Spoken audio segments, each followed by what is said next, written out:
Hello friends, I welcome you all to my YouTube channel Commerce Safari. So today we are going to see what is inflation and deflation. So it is one of the important topic for the class 12th as well as for the competitive examinations. So as we all know that in any country, the country or the government face two type of situation in the country, that is inflation and deflation. So today we are going to just clear our concept about the inflation and deflation.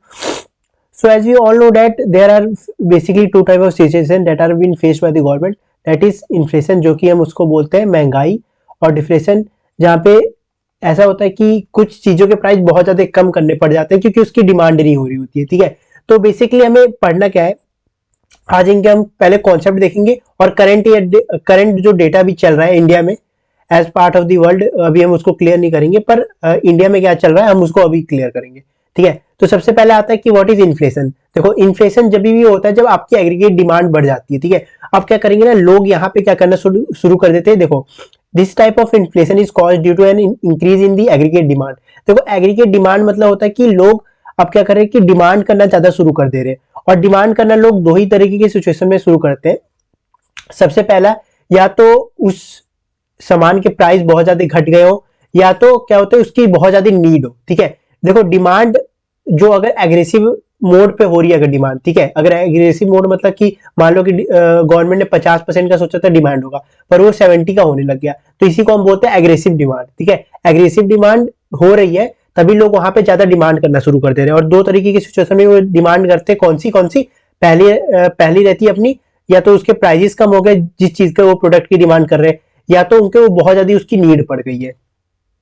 ठीक है, a growing economy or increase in the supply of the money when a consumer feels confident they are spend more money and more। जैसे मैंने अभी ये बात बताई same कि जब उसके पास या तो ज्यादा पैसा आ जाए या तो उस चीज की हमें बहुत ज्यादा डिमांड करनी पड़े। डिमांड हम क्यों करेंगे, जो मैंने आपको दो सिचुएशन बताई वही होती है। ठीक है, तो इन्फ्लेशन मतलब बेसिकली क्या होता है कि लोग वहां पे ज्यादा डिमांड करे तो उसी चीज के प्रोडक्ट की वहां पे बहुत ज्यादा ये हो जाएगी कि कमी होने लग जाएगी। ठीक है, तो उससे उसका प्राइजेस क्या हो जाएंगे, बढ़ जाएंगे। इसीलिए हम बोलते हैं कि भाई आज चीनी के रेट इतना इससे इतने बढ़ गए। क्यों बढ़ गए, क्योंकि उसकी डिमांड बहुत ज्यादा हो रही थी, तो अब क्या हुआ, उसका सप्लाई कम हुआ, इसीलिए लोगों को जो दुकानदार होते हैं उन्हें रेट बढ़ाना पड़ जाता है, क्योंकि भाई अगर ये सारा बिक जाएगा तो गवर्नमेंट का फिर बचेगा ही क्या। ठीक है, फिर देखो करंट ईयर डेटा में अगर हम लोग देखें तो ये अभी चल रहा है, इसे यहाँ पे ये डेटा मैंने लिखा था, ये अभी चल रहा है 6.2%। ठीक है, अभी करंट ईयर के डेटा के हिसाब से अभी जो अपने इन्फ्लेशन रेट है वो इंडिया में 6.2 की है। इसीलिए हम देखेंगे कि कुछ सामान के प्रोडक्ट्स है जैसे वो बढ़ रहे हैं। ठीक है, फॉर एग्जाम्पल जैसे हम शुगर का रेट देख लें तो पहले शुगर का रेट 1 kg 42 तक आ जाता था। ठीक है, पर अब 1 kg बढ़ के 46 हो गया है, तो वही 6% का इंक्रीमेंट जब वहां पे हुआ तो इसीलिए उसका प्राइस यहाँ पे बढ़ गया। जैसे मैंने एग्जाम्पल लिया है ये शुगर का। ठीक है, और अलग अलग बहुत सारे रीजन हो सकते कि हमें क्यों वो होता है इन्फ्लेशन कर सकते हैं, क्योंकि देखो एक तो आपकी सैलरी बढ़ जाएगी तभी भी तो आप भाई ज्यादा खर्च करने लग जाओगे ना, कि जैसे पहले आप आधा किलो चीनी लेते थे पर आपकी अब प्राइस ज्यादा हो गई है तो आप एक 1 kg चीनी लेना शुरू कर दोगे। ठीक है, तो यहाँ डिफरेंट मेथड्स है कि हम इसको कैसे, पर अब बात आती है कि रीजन तो अब मैंने जैसे आपको बता दिया कि रिडक्शन ऑफ टैक्स हो जाए या तो फॉल इन ये जो भी।